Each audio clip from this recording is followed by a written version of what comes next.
Hello, welcome back to the channel and part 2 of the Quartal Guitar Harmony course. Hopefully you've had a chance to digest the contents of part 1, some of the basic inversions, the principles of fourths and fifths, and today we're going to look at how they're actually utilised in sort of jazz and pop contexts, and how you can add notes to them and create beautiful sounds. So a first good step towards gaining familiarity with quartal voicings is to learn the mother chord, by which I mean all the notes all the time. So we're going to take the scale that we're playing in this case C major, and we're going to play all the notes stacked up in fourths. Now this works out very well on a 7 string tuned in P4, but you can still do it on a 6 string in standard tuning or in P4. You're always going to be short one note. Okay, so if we start from the low C here, I can go C to F, and then there's the tritone, which is the thing to keep an eye on. So there we go, that goes all the way up to G, from C to G. And the tritone is sitting there on the first fret of the E string, going to the second fret of the A string, F to B.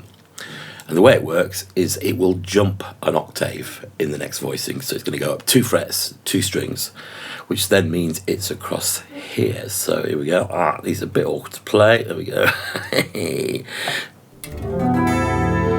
So now it's there. Okay, and it just continues that way. So it's going to jump another octave, another 2 frets, 2 strings, and it'll now be on the top 2 strings. So like this. So as I build that up from E, it's now at the top there. Okay, and then when we go from F, it's now at the bottom. It jumps down. Okay, and then it's going to do it again. It's going to jump up an octave. So it's now if we go from G here, we've got the B there. Here we go. These are swide to play really, but you wouldn't normally do them. Oh, there we go. Squashy fingers time. All right, and then from A, it's going to end up there. So there we go. Oh, here we go. Ooh, there we go. Not the easiest to play. Hang on. No, can't find a good way of doing that. There we go. That's okay. And then from B itself, it sort of disappears because it's between the bottom string and the top string. So it's barred all the way across. B at the bottom, F at the top, and then we come back to where we started here. Now obviously you wouldn't always be playing all 7 strings, all 7 notes at once. Very rarely would there be a need to do that, but the point is you're going to be able to see all the shapes and move them around freely and pick small voicings within, generally 3 notes, sometimes 4. The other thing this is good for is knowing your modes, because if you think about it, when you play through a mode, this would be where your first finger is going every time. So for instance, if we go back to that one, I'm doing the G mix Lydian.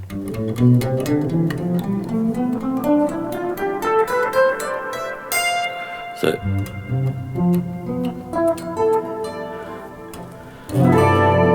it can really help with that as well.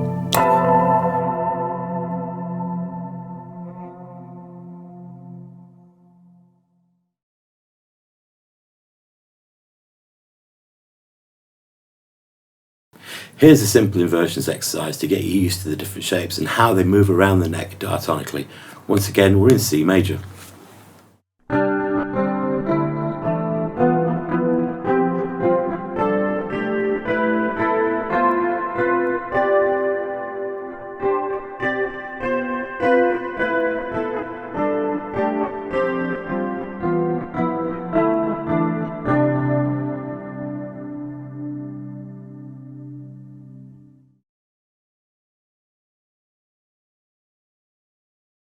Transverse inversions, i.e. going across the neck. All fourths, fourth and a step, step and a fourth, all fourths again, fourth and a step, step and fourth, all fifths, step and a fourth, fourth and a step, all fifths again, and then spread out over several octaves.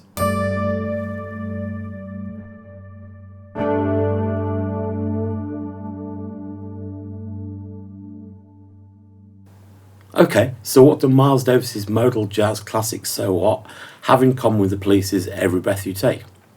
The answer, a quartal chord with an added third. So we can take the basic 3-note stack there, and we can add a bass note.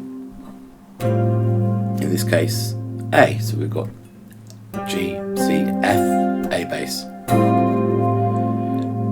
And that gives us an F major at 9. We can invert the stack of fourths into fifths, we get this. Okay, lovely. We can also do the minor version of both of those with an A flat. Or that gives us some pretty cool stuff by itself.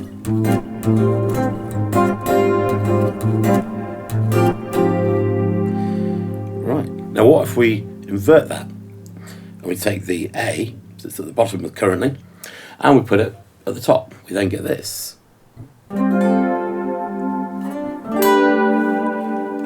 Which is the sort of iconic chord from So What.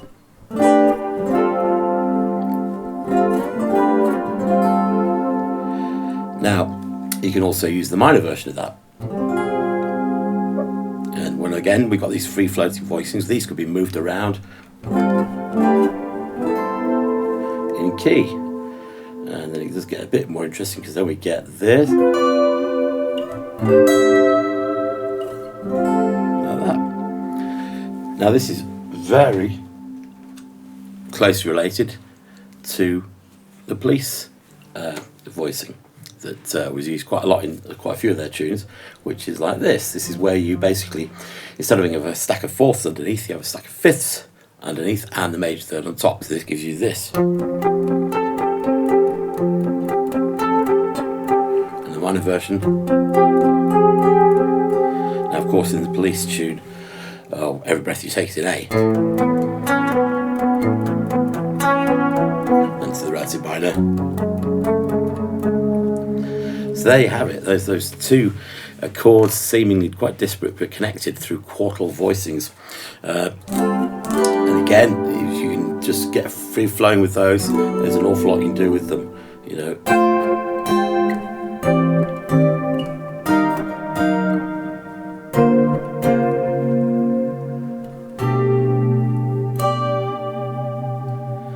Like so.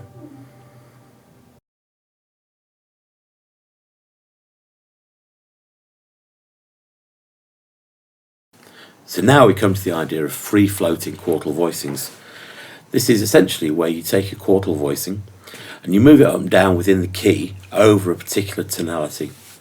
And the nice thing is, of course, because the quartal chord's quite harmonically vague, you can get away with all sorts of stuff, or you can be more explicit, it depends how you want to use it. So over a G7, for instance, if I go up through these in fourths,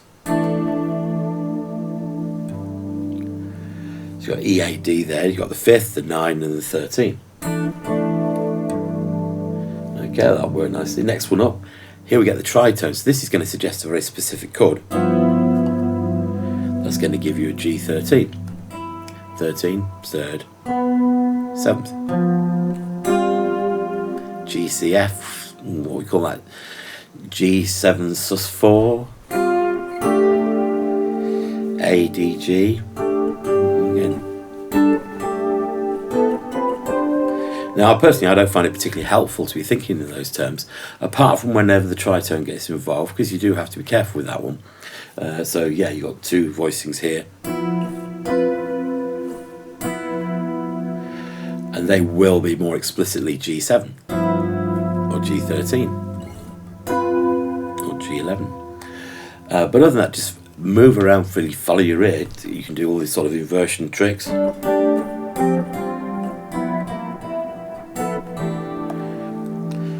Yeah. Let's just get used to doing that.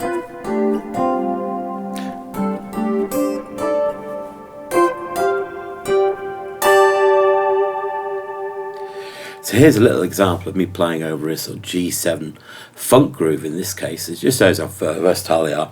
You'll find quartal voicings all over the place. And next we're going to dig into the different types you find in common jazz and pop scenarios.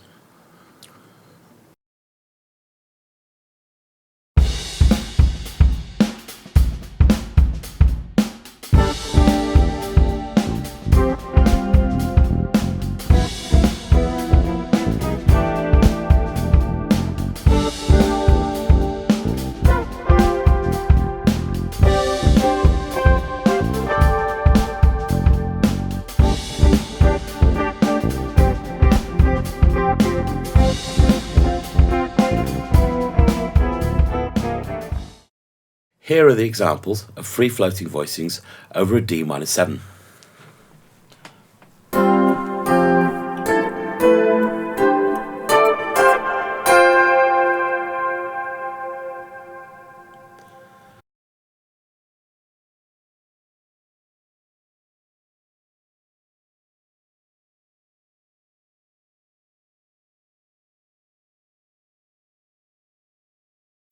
Here are the examples of free-floating quartal voicings over a G7.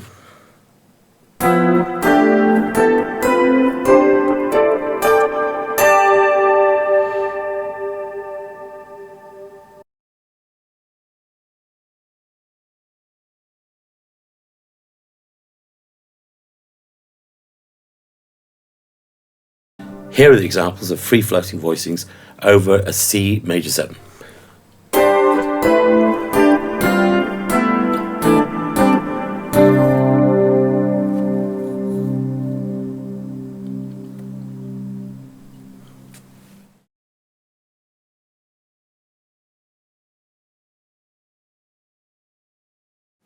So there you go. Hopefully amongst all that, there's something to inspire you playing a little bit and take your harmonic knowledge to the next level. If you've enjoyed this content, please subscribe, hit the notification button, all that stuff. All helps and means I can spend more time doing more of these. Okay, ciao. May the 4th be with you.